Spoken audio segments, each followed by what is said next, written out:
Continuing with the fourth and final week of our Wisdom from Our Colleagues series. Next week we will welcome back once again our guitar player, Hayden Carruth, who will provide music and worship for the day. So I hope to see you all next week. That will be a wonderful worship service when he comes here to visit.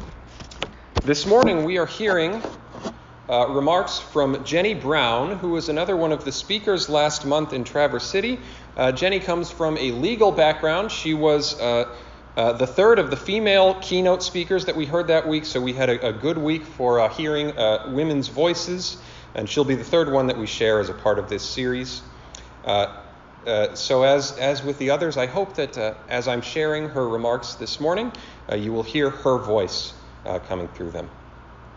But as we said, we're beginning with an excerpt from the book of Esther, and it's just a couple of verses, and I'll read it to you. When Esther's words were reported to Mordecai, he sent back his answer. Do not think that because you are in the king's house, you alone of all the Jews will escape. For if you remain silent at this time, relief and deliverance for the Jews will arise from another place.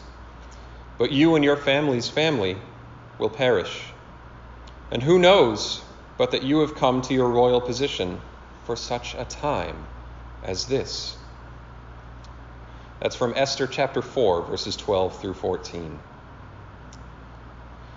Esther was a nice girl. We know this because in the VeggieTales version of the story of Esther, and I don't know about you, but that's how I learned the story, Esther is a green onion. And what could be nicer than a green onion? It has mild flavor, it plays well with others, it doesn't scream for attention. It's nice. The story of Esther is a favorite for children's Bibles and the focus of the Jewish spring holiday of Purim, where everyone gets to dress up and make lots of noise. The plot of the Esther story, according to the children's versions, is that she is a brave girl who becomes queen and courageously saves her people. The actual story of Esther is complicated, violent, and morally ambiguous. It takes place in the great Persian Empire, 475 years before Christ. 100 years previously, the Jews had been taken into exile in Babylon. 50 years after that, Babylon was conquered by the Persians, and the Jews were allowed to return home. Some chose to stay where they were. Mordecai and Esther were among them. No matter where they were, the Jews of the 5th century BC lived under constant threat. They were hated by many, including Haman, the king's chief advisor, who persuaded the king to issue a decree to slaughter all the Jews in his empire. In those days, the Persian king was truly all-powerful. When he passed a law, that law could not be changed, even if it turned out to be a disaster. In other words, they lived under an unworkable legislative system and an unreliable monarch. They were controlled by forces that hated them and wanted to eliminate them. Esther's personal situation was even more precarious. She was a young, orphaned female who had managed, by dint of her beauty and a bit of deception encouraged by her uncle Mordecai, to find her way into the court of the king, a pompous man who was not concerned with much of anything besides himself. The king had done away with his first queen, who had refused to let him humiliate her in front of his friends, and then he chose Esther as her replacement. What was a nice girl like her doing in a place like that? Perhaps you have felt something similar before. Perhaps you have thought, I am not the smartest, or the most charismatic, or the most physically attractive. I have a few helpful skills, and I offer them in service to Christ and the church. I'm doing the best I can with what I have. What else am I supposed to do? Esther was doing the best she could with what she had. She had followed her uncle's advice. She had been polite and obedient. She'd kept quiet about being Jewish, and she'd gotten pretty far, all things considered. But being queen did not give Esther the power one might imagine. Remember what had happened to the first queen, and no one, not even queen number 2, got to address the king without his permission. This is the context for Mordecai's conversation with Esther. He says, in so many words, "Esther, you are the only one who can do anything about this." You can imagine Esther's stomach muscles tightening, her breath getting short. She tries to get out of it. She says, "But don't you realize that if I approach the king without his permission, I could die?" And Mordecai responds coolly, "What makes you think you're going to survive this massacre? Being queen won't help. If you keep silent and do nothing at this moment, God will eventually turn this whole thing around. But it'll be too late for you and me. Maybe this is exactly why you became queen. You thought it was for saving yourself, but God thought it was for saving God's people. Maybe God put you here, exactly at this moment, for just such a time as this." We might call it a Mordecai moment. He challenges Esther to claim her inheritance. He calls her to be the person God created her to be. Mordecai tells Esther to find that one line that is already written inside of her. That image, that one line of text written inside of you, comes from the poet David Witt. Witt also says about being the person God created us to be, "Your location in the world is the meeting between inheritance and horizon, between what has been told, what can be told, and what is yet to be told, between our practical abilities and our relationships to the gravitational mystery that pulls us on." Additionally, of leadership and of rising to our place, Ruth Haley Barton writes, "The soul of leadership begins with who we are, really.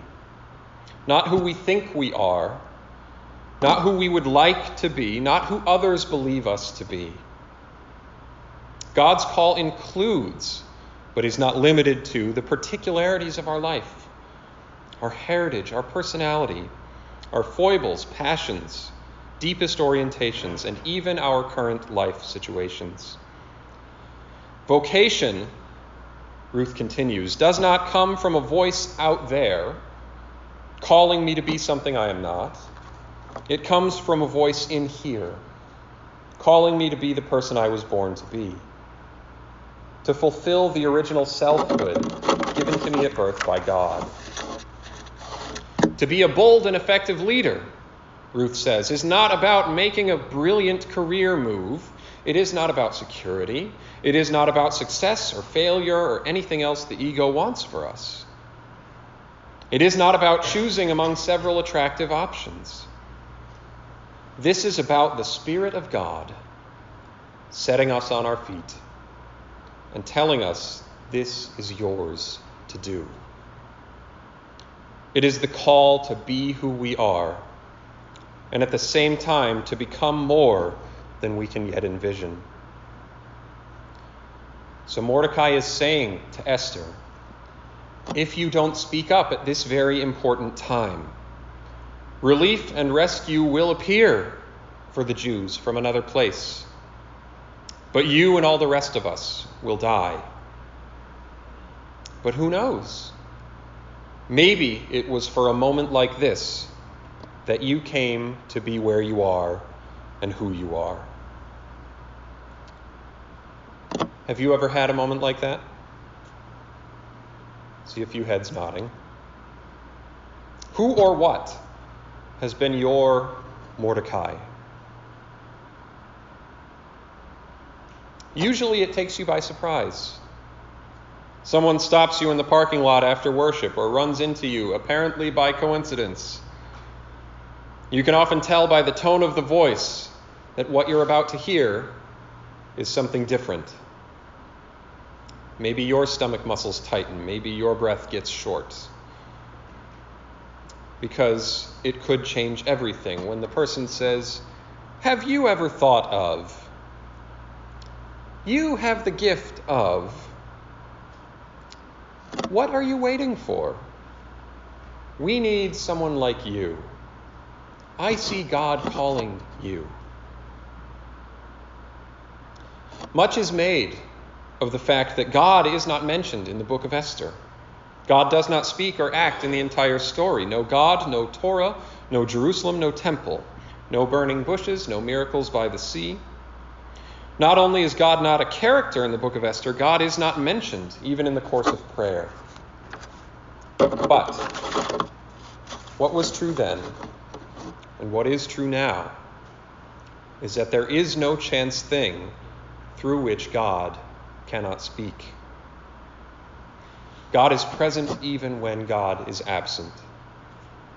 And if we have eyes to see and ears to hear, we may be able to discern where God is acting in our lives.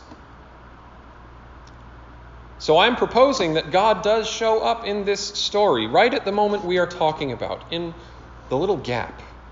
Mordecai says what he needs to say. Maybe it was for a moment like this that you came to be here.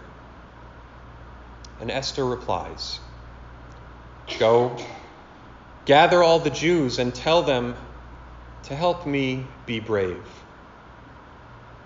In that space, in that gap, God's Spirit moves, and Esther recognizes the line already written inside of her. Now she knows what she, such a nice girl, is doing in a place like that. Sometimes God shows up in burning bushes, or descending doves, or blinding lightning that knocks you off your horse. Sometimes God shows up in the gaps, in the silence, in the tightening of your stomach muscles, and the almost imperceptible pause for breath, where you consider in a new way just what it is that you're doing here. Esther had some things going for her.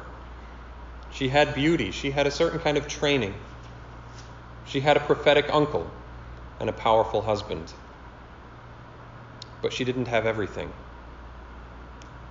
She didn't have any real power over her own life. She didn't have any security in the face of those who planned to kill her and her people. What about us? What about you? You have some things going for you. You might lack other things. Here's how Sam Wells describes the ambiguity of being a leader. Maybe you have the gift of great intelligence. Or maybe you don't have great brains and you are free of the burden of feeling you have to be clever all the time. Maybe you have good looks. Maybe you don't have good looks and you are free of the projections and expectations that good looks can bring. Maybe you have had a calm and stable family life, and you understand what trust and promise-keeping and security mean. Maybe you have known none of these things, and your experience of hardship and anxiety and fear is of value to others. Maybe you have a prominent public role as a person in the church or a business person or a job that provides you with a big desk. Or maybe you have the freedom of being out of the limelight, your actions not being judged and your words not being evaluated. Esther did not have everything, but she had enough. And what does Esther do? She resolves that she will face up to her responsibility and go to the king. She recognizes that what she must do includes disclosing her true identity as a Jew. She takes stock of the realities of her situation and says simply, "If I perish, I perish." She goes to the heart of the empire to save God's people. But she does not immediately run headlong into the palace and demand to speak to the king. She realizes she needs more than her own strength, so she uses a spiritual tradition of her people and calls on them to fast with her. She prepares, she bides her time, she plans for effective action. Even as she reveals her true self to the king, she does so carefully and strategically. She organizes 2 luxurious banquets to which she invites both the king and Haman, and she leads the king to see for himself what's really going on. He orders Haman's execution, and he gives the Jews permission to defend themselves against the previous decree to slaughter them all. Esther did not have everything, but she had enough. And so do you. She used what she had: courage, spiritual discipline, patience, strategy, community. And so can you. She endured a long period of preparation, the final purpose of which, most of the time, she didn't understand. Maybe that's how you feel too. Esther could have hidden her identity and enjoyed the luxury of being queen. But she listened to her Mordecai. And so should we. God needs you. Christ needs you. The church needs you. Maybe, just maybe, God has called you to this place for just such a moment as this. And we'll close with a couple more words from David Witt. Sometimes everything has to be inscribed across the heavens so you can find the one line already written inside you. You are not leaving. Even as the light fades quickly now, you are arriving. Amen.